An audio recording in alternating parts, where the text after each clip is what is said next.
Population attributes from organisms and population.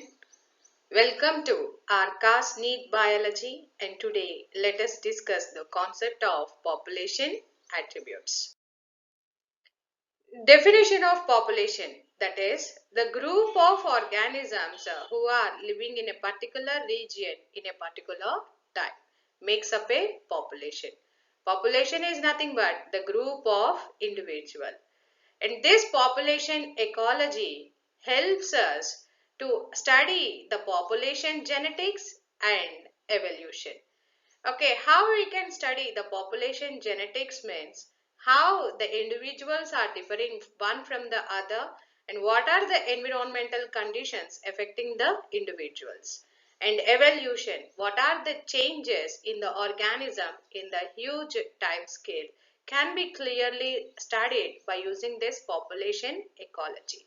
As well as we can also understand the natural selection which is operating at the levels of population.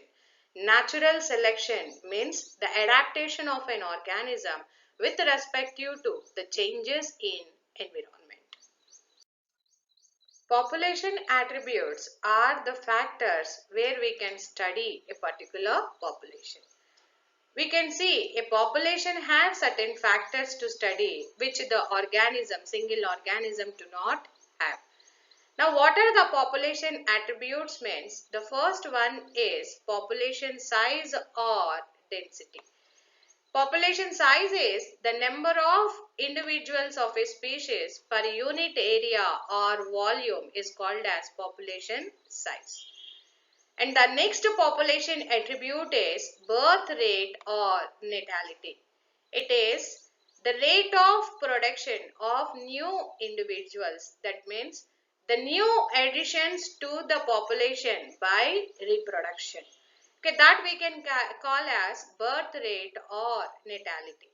For example, the easiest way of understanding this natality is if you consider a pond where they are having 20 lotus plants last year and through reproduction 8 new plants are being added. Now how we calculate the birth rate means the new population addition, that is 8 out of 20 plants. So the birth rate will be the new addition, that is 8 by the initial population, that is 20. Now the birth rate will be 0.4 offsprings of lotus per year. So this is how we calculate the birth rate in a population. And the next population attribute is death rate. Death rate is also called as mortality. Now how we calculate the death rate means the death at this particular time by the initial population gives us the death rate. And the example for this death rate is if you consider a laboratory which have the population of 40 fruit flies and out of this 40, 4 have been faced death.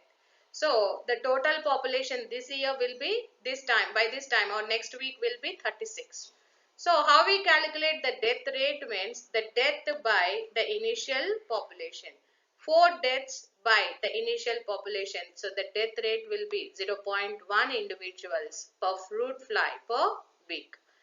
And the next population attribute is sex ratio.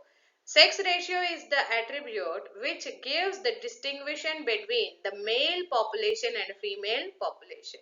If we consider there are 100 number of individuals or humans, out of them the sex ratio helps us to differentiate the number of male from that of female.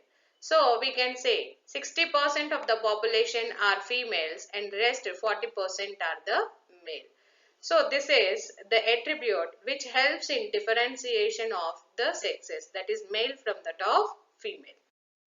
And now with this population attributes we can say either that population is expanding or the population is stable or it is a declining population.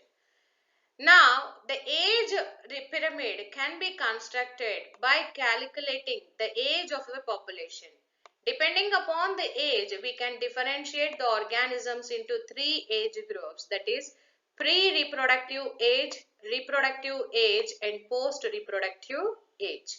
If suppose the pre-reproductive age is more when compared to that of reproductive age, then we can say this population as increasing population or expanding population. If suppose the pre-reproductive age is same that of the reproductive age, then we can say this population as the stable pyramid. Or when the pre-reproductive age is less than that of the reproductive ages, then we can say this population as the declining population. Now, what is the shape of these three pyramids means? The expanding population will have a triangle shape. The stable population will have a bell shape. Whereas the declining population will have the urn shape. The simply we can say it as the flower vase shape. So these are the three shapes or structures of the pyramids. The expanding population, stable population, as well as the declining population, and the structure of the pyramid. And so if you like the video, share and subscribe. This is Pravalika signing off.